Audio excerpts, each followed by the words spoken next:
Mga gamitin ko, mayroon ako carrots, manok, patatas, green peas, tomato sauce, bawang, sibuyas, kamatis, bell pepper, laurel, paminta. Gamit pala akong asin, tubig, pork and beans, patis at magic sarap. Maglalagay na pala ako ng mantika dyan sa kawali. Bali, pripituhin ko lang muna yung carrots. Isasabay ko na yung patatas. Yan, nilagay ko na siya. Antayin ko lang medyo maprito lang siya ng konti. Hindi naman yung pritong-prito talaga. Pagkatapos pala yung tatanggalin ko na siya. Ilagay ko muna siya dyan sa plato. Pagkatapos pala yan na nilagay ko siya dyan sa plato. Bali, maglalagay na pala ako ng bawang. Gigisahin ko lang muna. Tapos yan, isusunod ko na yung sibuyas. Hahaluin ko lang muna siya.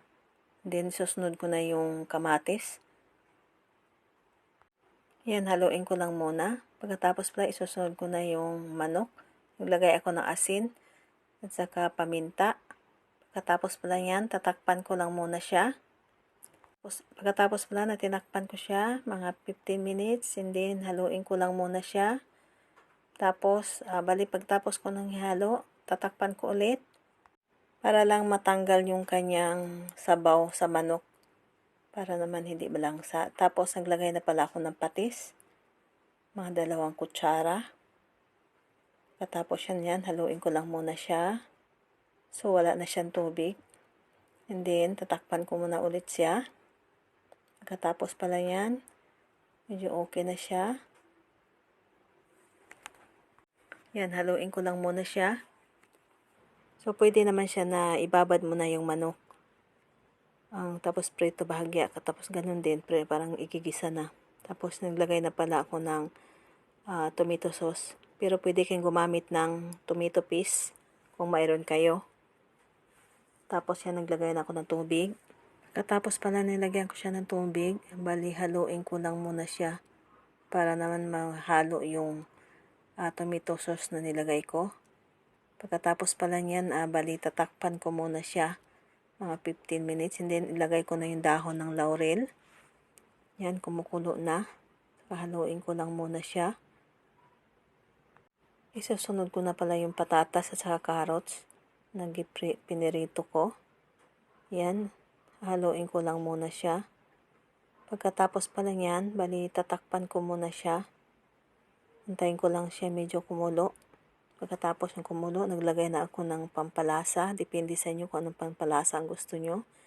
Tapos takpan ko ulit. Pagkatapos pala na tinakpan ko, yan, haluin ko lang muna siya. So pagkatapos pala yan, nahihalo ko na siya. Bali, ilalagay ko na rin yung bell pepper. Yan, haluin ko lang muna din. And then, pagkatapos pala yan, na nilagay ko, tatakpan ko ulit siya para maluto naman yung manok. So, pagkatapos pala yan, binuksan ko na. Tapos ilagay ko na yung pork and beans. Pero optional lang yan. Pero pang dagdag yan sa panglasa. Tapos yung green peas. So tatakpan muna natin siya. Para naman kahit paano maluto yung mga nilagay natin. Tapos and then hahaluin ko lang muna siya para yung nasa ibabaw, mapunta naman siya sa ilalim para maluto naman. So, hindi pa kasi luto yung manok talaga dyan at saka yung patatas. At tapos, tatakpan ko muna siya ulit.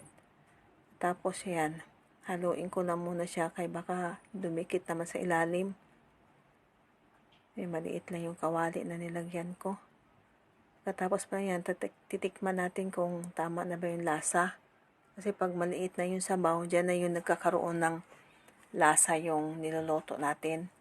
Pagkatapos pala yan, nag-reduce na ang sabaw. Thank you for watching. Bye!